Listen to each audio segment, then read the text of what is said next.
Türkmen paýtagtynda geçen hepde bolan sil hadisasynyň netijelerini arasalamak işleri henidem dowam edýär. Bu çäre 25-nji maýda bellenjek Aşgabat şäheriniň gününiň öňýanynda hassy güýçlendirilip seýilgähleriň aýmançalary haşal otlardan arasalanýar we ýerler tekidlenýär. Bu işleri Türkmenistanyň Jemaat Hojalygy ministrliginiň işärleri bilen bir hatarda paýtagtyň döwlet edara kärhanalarynda işleýän işärler hem gatnaşýar. Belläp geçdik 17-nji maýda Türkmenistanyň prezidenti Gurbanguly Berdimuhamedow wezipe borçlaryny talabalaýyk berjaý etmän, tabynlygyndaky şahsy düzümiň işine gözegçiligi gowşadandygy üçin diýip goranmak ministri Ýaýlym Berdiýewe berk käýinç yglan etdi. Onuň ornwasaryny işden boşatdy. Bu käýinç 15-nji maýda Aşgabadyga gelen we jaýlaryň ýerdeminlerini suwdan dolduran köçe ýol hereketine päsgelçilik döreden sil hadisasynyň ýa-ýanyna gabat geldi. Şol gün prezident dikçörli Aşgabadyň üstünden aýlanyp täze gurulýan deshalardaky guruluşyň barşy bilen tanışdy we döwlet telewizionynyň video ýazgylarynda suw basan guruluşyk meýdanlary göründi. Emma resmi metbuat silin ýetiren ziýanlary barada hiç bir maglumat bermedi.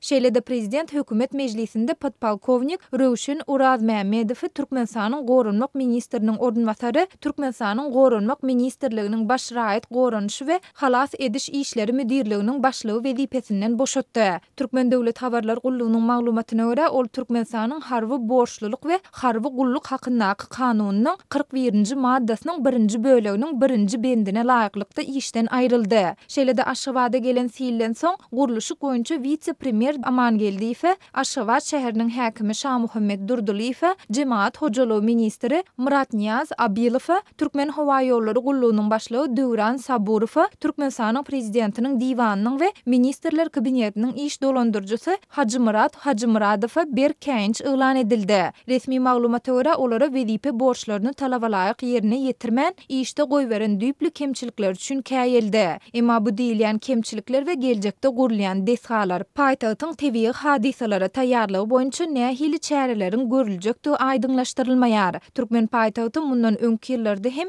sil suwlarynyň gelmegine odiýen taýynlykly bolup çykmandy. Yerli synçylar şäheriň köçeleriniň gyrasynda goýulan suw çekijileriň sähel güýçli gelen ýagyş suwlaryny tap getirip bilmeýändigini we netijede ýol hem ýan ýol guruluşyklaryna ýol berilen kemçilikleriň üstüniň açylýandygyny gurrun berýärler. Gepin gerdişine aýdylsa, geçen ýylyň sentýabrynda Ahal we Balkan welaýatlarynyň käbir owerlaryna gelen silden soň hökümet mejlisinde Aşgabaty sil suwlaryndan goramak hakynda hem gurrun edildi.